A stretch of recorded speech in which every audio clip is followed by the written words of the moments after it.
Hi everyone, with the new video in Microsoft Azure.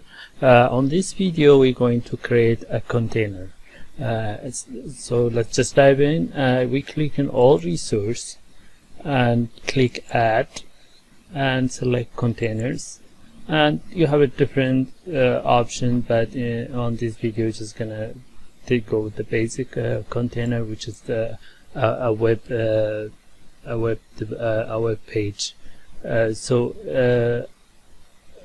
Well, because we only have a free trial, then the subscription we just leave it as it is, and we don't have a new any resource, so we have to create a resource for this. In my case, we're just gonna name it, let's say test lab, and then click OK. And here you just type the container name. Usually you need to put something that makes sense, or that like represent or show the reason why you create the container. This is just for management purpose. So in my on this lab, we're just gonna type and name it my container.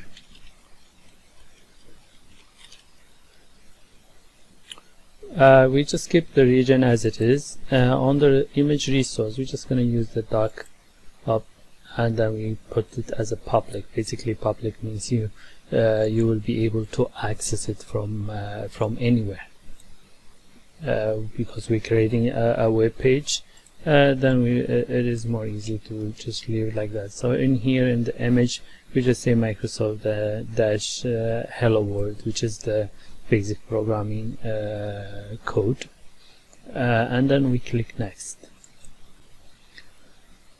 DNS name label, this need to be unique, so it should be it shouldn't be match any record that they have. For that reason, we just name, let's say, my container DNS.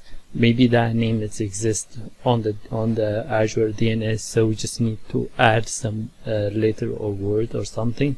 In my case, we just say my DNS NAB, or our company ABC. That's not, so ABC. It doesn't take an uppercase, you have to put all in lowercase. Then we going to create, so we're just gonna go validate everything we put in, then it's a validation pass. So now we say go ahead and create the container. Let's see, on the deployment, we can just look into the deployment in progress and wait until we see whether it will create it or there's any error. Mostly like it should, like if you put a DNS name label not unique, then you end up with an error. This has happened to me before I record this video, so I'm trying to make it unique. That's why we just put that at the end of the name. Alright, so now your deployment is completed, which is good. So we're just gonna go to resource. Now we have the container, which is test. This is our resource group, and then we have like the CPU, the network, and everything you may need to see. So the question now is, how are we going to verify this is working or not? So under container, you can see that's my container and the image name, and it is running. Okay, so we're going to our resource,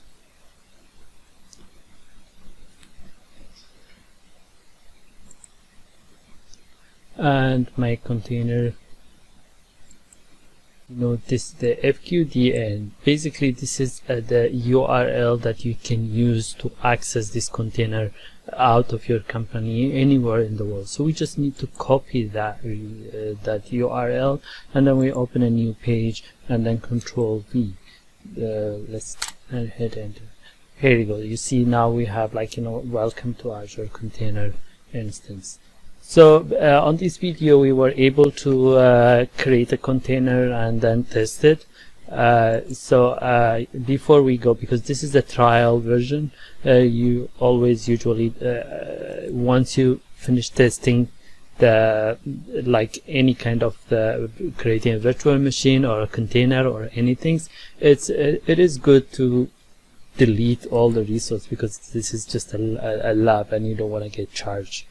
So what we're gonna do is just we're going into let's go back again, or resource or resource group, sorry, and then this is the resource we create. We just click test lab, and then in here it says delete resource group. Basically when you delete the resource group, it will delete anything inside, which including the resource you create. So we're just gonna click delete resource. Here it's just a warning and say, are you sure you want to delete this resource? Because it's a lab and lab environment, then it is okay. We just type the name of the resource. What the name of the resource was, test lab, and then just hit delete. This will take some time to delete, so I'm just gonna end this video, and thank you for watching and have a great day.